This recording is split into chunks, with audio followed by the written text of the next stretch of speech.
If you want to lock your YouTube screen while watching a video, then in this video, I will show you the step-by-step process. First, open YouTube and play the video you want to watch with a locked screen. Here, I will play a video from my own channel. Once the video starts playing, switch to full screen mode. After that, tap on the Settings option. Here, you will see the Lock Screen option. Click on it to lock the screen.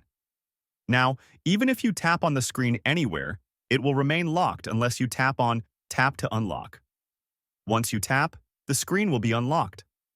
So, in this way, you can lock and unlock the YouTube screen while watching a video. These YouTube tips and tricks will be very useful for you, so make sure to watch till the end.